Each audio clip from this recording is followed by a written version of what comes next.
Em nome do Pai, do Filho e do Espírito Santo. Amém. Ave Maria, cheia de graça, o Senhor é convosco.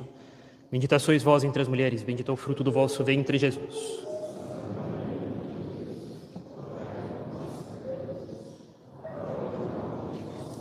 Nossa Senhora das Dores. Podem sentar, por favor.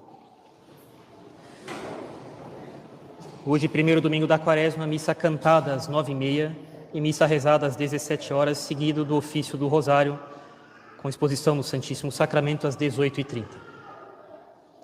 Bem, caríssimos, nós dissemos há alguns domingos que nós falaríamos mais profundamente ao longo dessa Quaresma do pecado.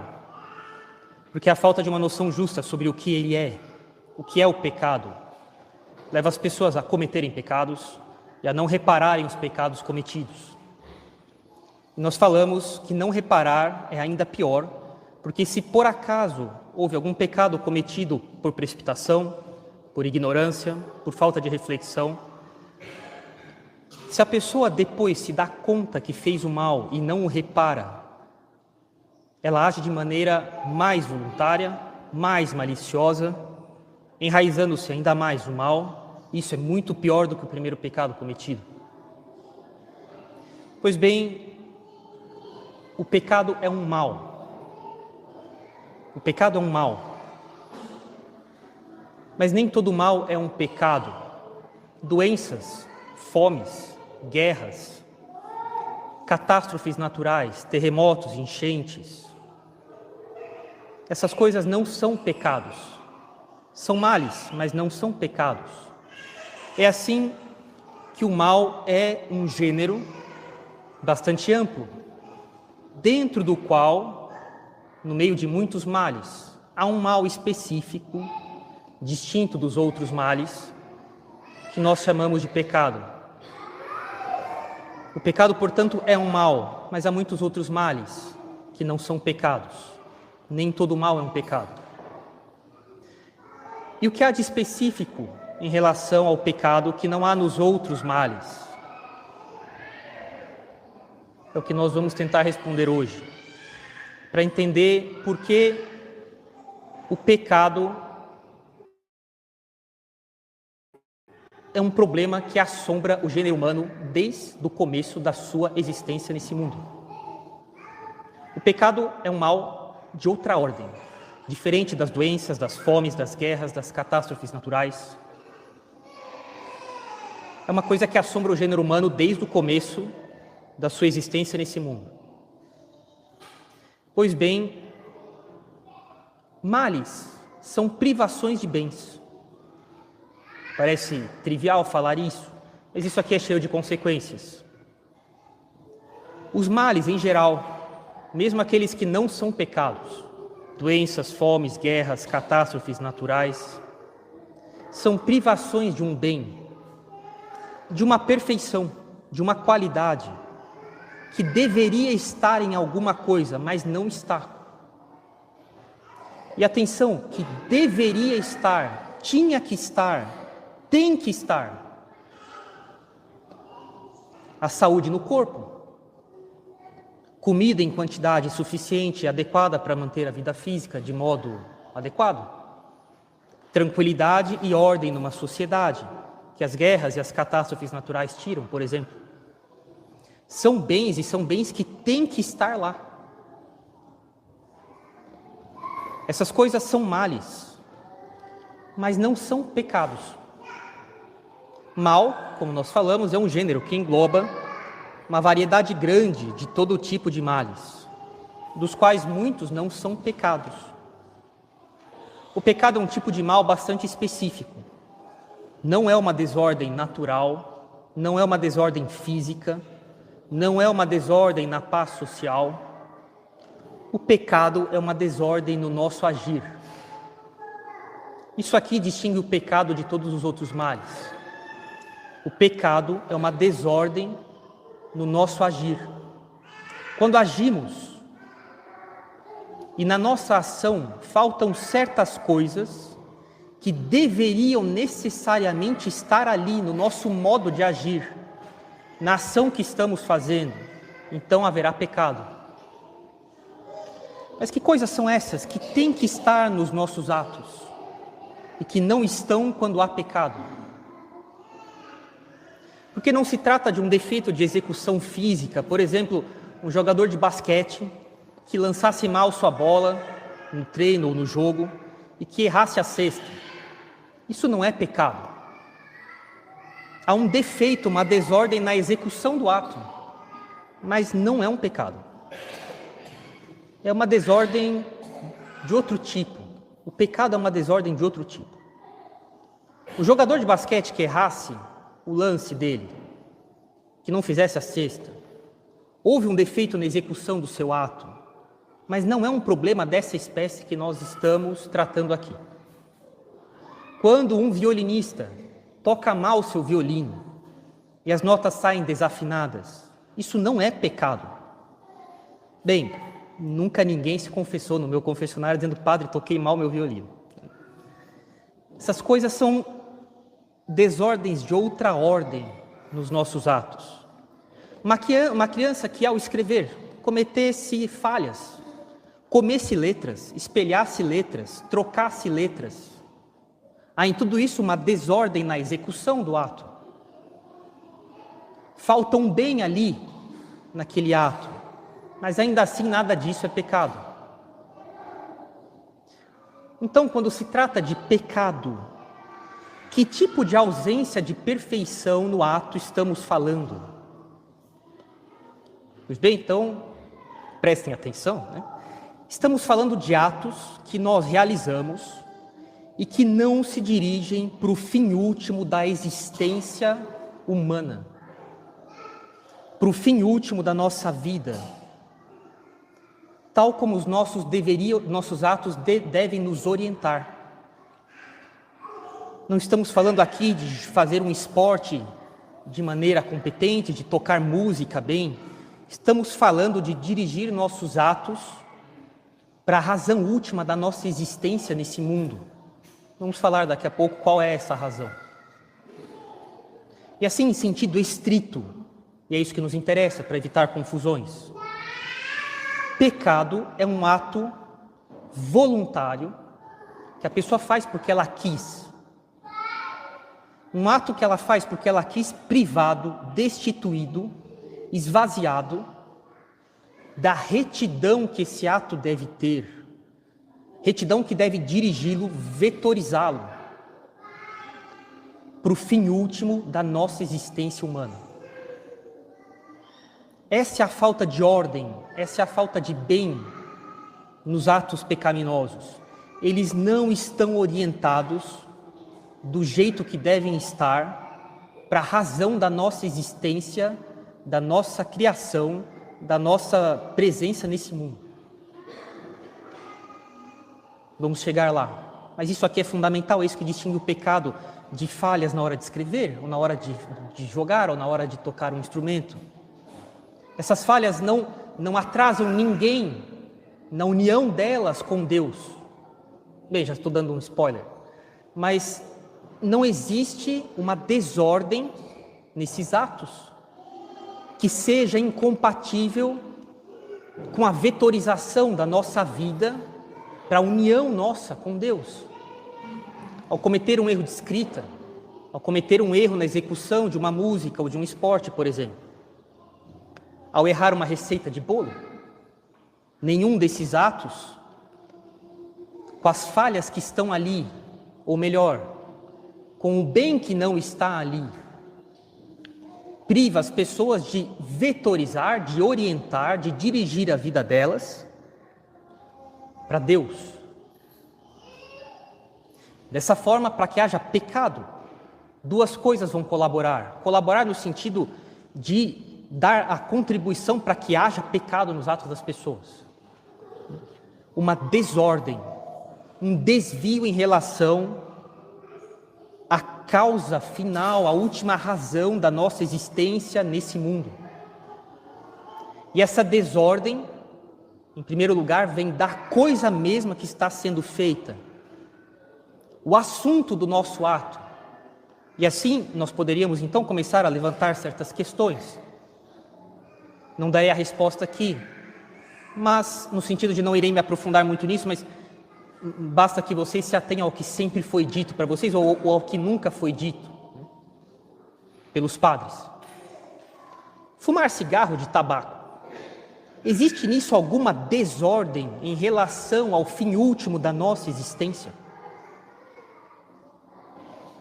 Tomar refrigerante.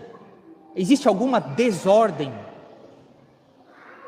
nesse ato que o priva de uma retidão, de uma vetorização que tinha que estar ali em vista do fim último da nossa existência? E viver em concubinato? Qual é o problema disso? Por que é que isso desvia a direção, a vetorização da existência de uma pessoa para o fim último da vida dela?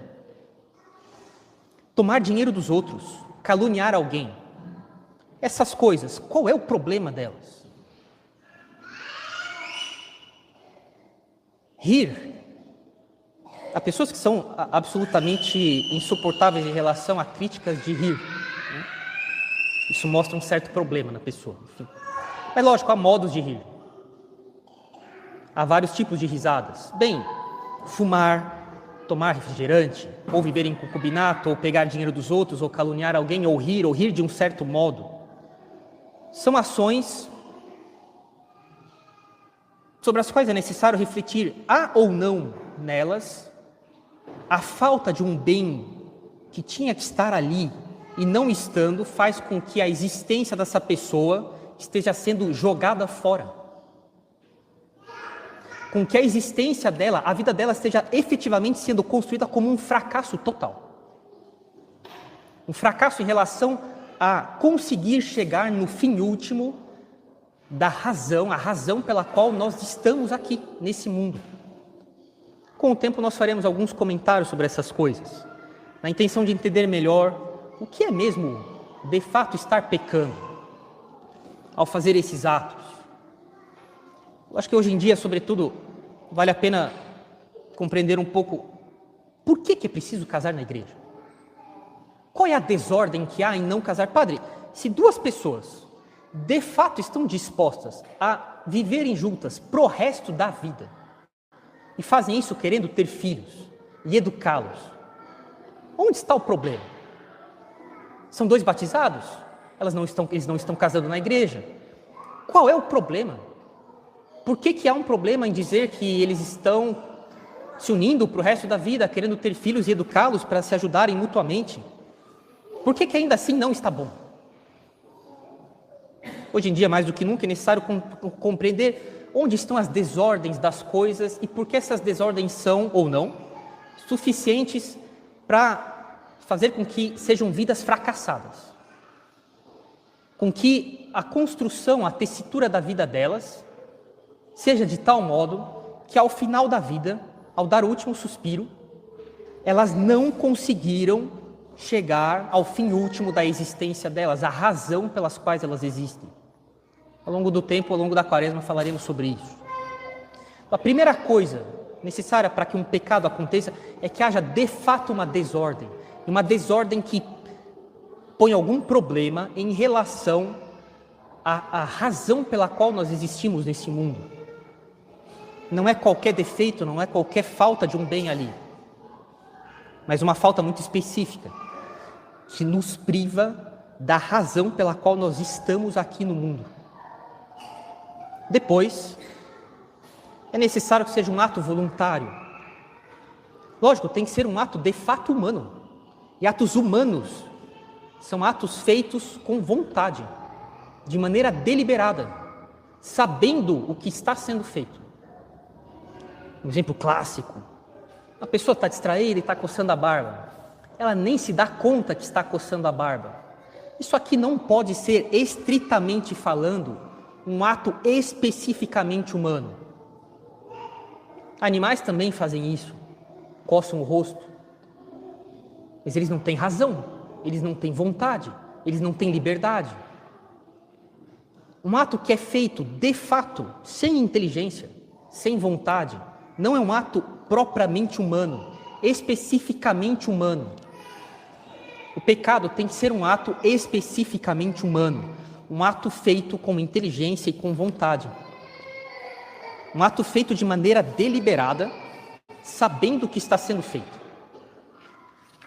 E assim, vamos abrir um pouco mais essa questão.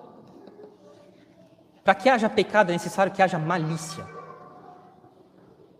Para que haja na inteligência da pessoa a noção de que aquilo ali não está bem, de que aquilo ali é uma desordem no meu ato, uma desordem moral, no comportamento humano. Mos em latim significa conduta, costume, modo de agir.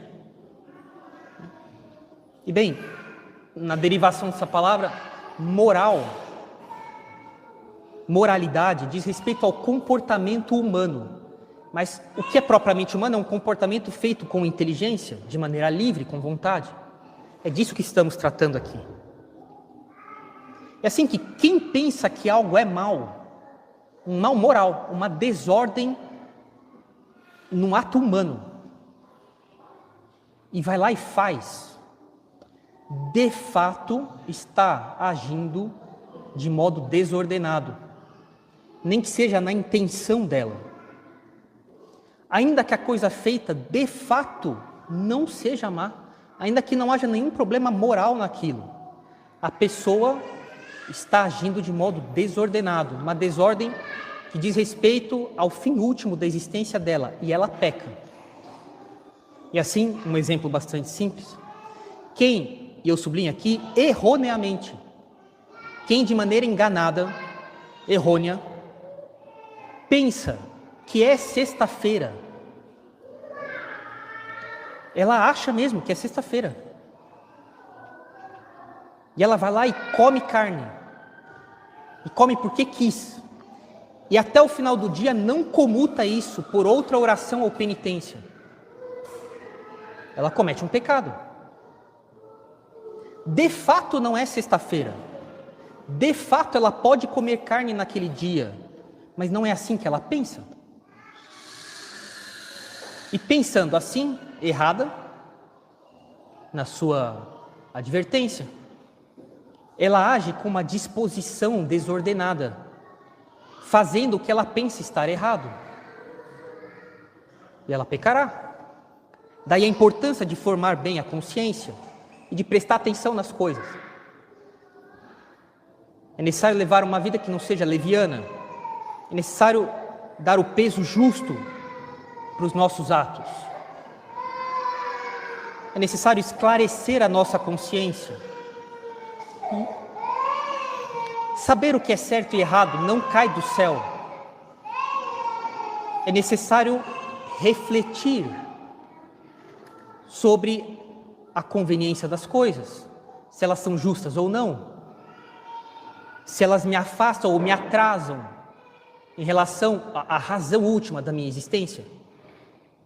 É necessário formar minha consciência, se formar, ter uma inteligência reta. Isso não cai do céu, nós não nascemos sabendo. É necessário estudar. Toda pessoa na sua profissão tem o dever de estudar o que é correto e o que é errado naquilo que ele faz. Exemplos que nós já demos algumas vezes: um médico deve saber se ele pode pedir esse ou aquele exame, ou se existe algum problema ali na execução daquele exame, daquele ato médico, daquele procedimento laboratorial, na coleta daquele material, na intervenção, só aquela intervenção sobre uma grávida, que implique uma desordem no ato do profissional em relação à razão da existência humana. Todo profissional tem o dever de fazer isso em relação à sua profissão. Advogados, no que eles podem fazer ou não, no tribunal, ao redigir um documento, uma petição, ao protocolar alguma coisa, o modo de obter provas, o que pode ser dito ou omitido no tribunal, por quem, de que modo. Todo profissional tem o dever de ir formando sua consciência para saber o que é de fato reto ou não no que diz respeito à nossa existência nesse mundo, particularmente na profissão dele. Uma orientação adequada pelos padres, isso é muito importante, falaremos disso mais para frente. Sobretudo porque hoje em dia existe um impasse que é um problema dinossáurico para as pessoas. A desorientação é geral. É possível encontrar padres que justifiquem o que você quiser. Pois bem, como sair disso? Como é que eu posso saber que uma orientação que me é dada é adequada? E dou um exemplo que servirá depois, para o próximo ponto. Uma pessoa que vá conversar com um padre e diga: padre, eu e meu marido, nós pensamos que 2 filhos seria o ideal para nós, e eu pensei em fazer laqueadura. O que o senhor acha disso? Ah, filha, se vocês, em comum acordo, decidiram que isso é o melhor para vocês, não há nenhum problema. Pode ir. Haverá padres que orientarão pessoas para qualquer coisa. Mais que isso, como o padre Rui Marim fala na sua Teologia da Perfeição Cristã, há princípios de teologia cuja compreensão exigem um certo esforço, um certo tempo de maturação da reflexão, porque do contrário, aquele princípio em si mesmo verdadeiro será compreendido de modo errado. Isso causará as maiores catástrofes na aplicação daquele princípio. Por exemplo, não ficar sozinho. Esse conselho vale para namorados. É impossível aplicar esse conselho individualmente, faz parte da vida saber ficar sozinho. Falar para uma pessoa que peca contra a pureza, não fique sozinho, é ridículo. Isso não existe. A maior parte do tempo a pessoa precisa ficar sozinha fazendo suas coisas. Isso vale para namorados. Um conselho assim não serve para nada, para uma pessoa individual. Má compreensão dos princípios. Falaremos disso mais para frente depois. Como é possível ser orientado corretamente por um padre? Como é que eu posso confiar na orientação de um padre? Porque se eu tiver que passar de modo primário pela peneira do meu juízo tudo que é dito para mim, então eu sou um protestante. Então definitivamente eu sou um protestante. Pois bem, é necessário então ter alguma advertência para que haja pecado. Eu sublinho isso aqui agora. Alguma, pelo menos alguma advertência. Isso fará com que o pecado seja pelo menos leve, ou talvez até mesmo grave, dependendo da advertência.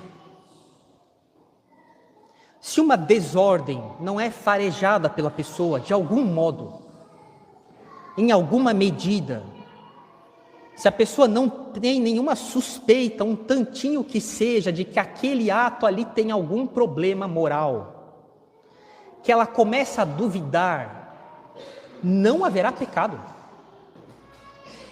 Então, nesse mesmo exemplo que nós demos, se de fato é sexta-feira,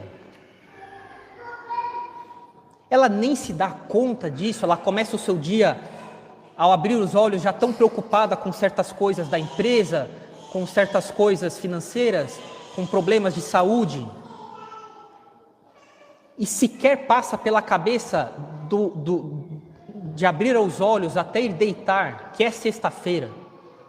Nada, nenhuma advertência, mínima que seja, nada. Ela come carne, no almoço, na janta, ela vai dormir, e ela acorda no dia seguinte, é sábado. E de repente ela diz: ontem era sexta-feira. Isso sequer passou pela minha mente. Senhores, não há pecado aqui. Nenhum. Não haverá sentido se confessar disso. Não houve, de fato, um ato desordenado. Porque precisa ser um ato humano. Os atos humanos são feitos com inteligência, com vontade, com liberdade. Faltou aqui. Não é possível ter liberdade se não tem como escolher. A pessoa ela poderia escolher comer ou não carne essa escolha seria apresentada para ela se ela advertisse que não, hoje é sexta-feira. Então eu tenho que escolher não comer carne. Essa escolha sequer se apresenta para a mente dela, então como pode ser um ato humano? Portanto, não haverá pecado. E finalmente é necessário haver consentimento. É assim que uma tentação que não foi aceita, não é pecado. Uma tentação que de modo algum foi aceita, não haverá pecado nisso. Imaginem Jesus Cristo, hoje tentado 3 vezes pelo demônio no deserto, depois dizendo, tenho que me confessar, porque tive tentações. O Padre não diz, eu te absolvo das tuas tentações, em nome do Pai, do Filho e do Espírito Santo. Nem é matéria de confissão, é matéria inexistente. É necessário ter algum pecado, mínimo que seja, o mais leve dos veniais. Tentações não aceitas não são pecados. É necessário um consentimento para que haja pecado. Pois bem, nosso último fim consiste em dar para Deus a glória que lhe é devida, ou seja, toda. Uma glória significa o reconhecimento público com louvor da grandeza de alguém. É para isso que nós fomos criados. Esse é o nosso fim último. Qualquer ato que nos freie nisso, qualquer ato que nos desvie disso, será um pecado.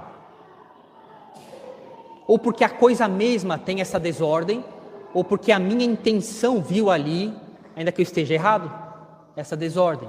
Bem, o Padre irá corrigir você, para que isso não aconteça de novo, para que você não cometa pecados que de fato não são, mas estão sendo por causa da sua má compreensão das coisas. O nosso fim último é a glorificação de Deus. Deus nos criou para que as grandezas dele fossem notoriamente publicadas com louvor por nós. Essa é a razão da nossa existência. Veja, quando um soldado recebe uma glorificação, ele volta da guerra, fez um ato de bravura, atravessou o fronte no meio de morteiros e tanques e minas, e ele consegue fazer a tropa dele avançar, colaborando para vencer o inimigo. E quando ele volta para casa, e passado o tempo de recuperação dele, existe um evento público, um evento militar público, em que essas qualidades dele são publicadas, são colocadas em público diante das pessoas com louvor. Ele está sendo glorificado, ele recebe uma glória. É isso que cabe a nós fazer da nossa vida e da nossa existência com Deus, dar glória para Deus. É para isso que nós existimos. E portanto a desordem radical do pecado, nós falamos, Padre, mas uma palavra, por que por uma palavra a pessoa pode ser condenada a um inferno eterno? É porque existe uma coisa muito maior em jogo do que aqueles 5 segundos em que a pessoa falou uma bobagem, uma desordem moral, ou que ela teve um pensamento que ela sequer compartilhou com ninguém, mas malicioso em relação a alguém. Esse ato é um ato de revolta radical no que diz respeito à existência dela nesse mundo. A razão pela qual ela foi colocada nesse mundo, em relação a isso, essa pessoa diz não. É uma desordem existencial. A pessoa decide fazer um ato de revolta total à razão pela qual ela existe nesse mundo, a última razão, ao motivo final pela qual Deus fez ela passar do nada à existência. Isso aqui é gravíssimo. Esse é o problema do pecado, ainda que seja um ato, para quem vê, trivial, pífio, talvez até ridículo. O problema é o que está em jogo ali. Essa é a razão de um inferno eterno. A desordem radical com relação ao fim último da nossa existência, que é a glorificação de Deus. E, portanto, cabe a nós cultivar um desejo real, medular, intrínseco em nós, o mais profundo de nós, de perfeição. Porque o pecado é uma falta de perfeição no ato. E toda falta de perfeição no ato, no que diz respeito à orientação desse ato para Deus, será um pecado. A vontade de erradicar toda desordem das nossas vidas. É necessário cultivar isso daqui. É um posicionamento de vida, um negócio visceral. Como é que eu vou encarar a minha vida e o meu modo de vivê-la? Eu falava para as crianças aqui na escola, vida só há uma. Eu falava dos livros sapienciais na Sagrada Escritura e que eles ensinam como viver. Vida só tem uma. É necessário saber usar. É necessário um posicionamento diante da minha vida. Como é que eu vou levar esse negócio?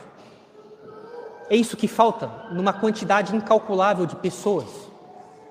Um posicionamento voluntário, depois de reflexão. E reflexão alimentada ao longo da vida de, afinal de contas, o que eu devo fazer da minha vida? Em relação à razão pela qual eu existo. Como é que eu devo me posicionar em relação a isso? E essa deve ser a alma, o espírito que anima a nossa quaresma. Orientar os nossos atos para Deus. Colocar ordem nas desordens dos nossos atos. E tomar um posicionamento radical da minha vida em relação a Deus. É para isso que serve retiro. Fiquei bastante edificado de ver as pessoas retiros 2 semanas atrás, as mulheres, e ontem os homens, fui lá também. Eu mesmo aproveitei para tirar uma tarde de recolhimento, para colocar ordem em certas coisas. Essa é a razão dos retiros. Resolver nossos problemas com Deus. Os retiros servem para colocar ordem na nossa relação com Deus e nos vetorizar de maneira ajustada para Deus. Por isso, a pessoa sai do retiro decidida a resolver os pecados dela. E essa é a razão pela qual a igreja instituiu a quaresma. Colocar ordem nos nossos atos. Provocar os fiéis a tomar uma posição justa e adequada em relação à existência que Deus deu para eles. Nas relações que eles têm com Deus. Com a garantia de que Deus abençoará isso daí. Como ele diz no profeta Jeremias, eu permanecerei com aqueles que põem ordem nos seus atos. É o que Deus fala em Jeremias. Eu estarei com aqueles, permanecerei com aqueles que põem ordem nos seus atos. E essa deve ser a razão da nossa quaresma e a razão da nossa existência. Uma vetorização da nossa vida para glorificar a Deus com as nossas obras. Em nome do Pai, do Filho e do Espírito Santo. Amém.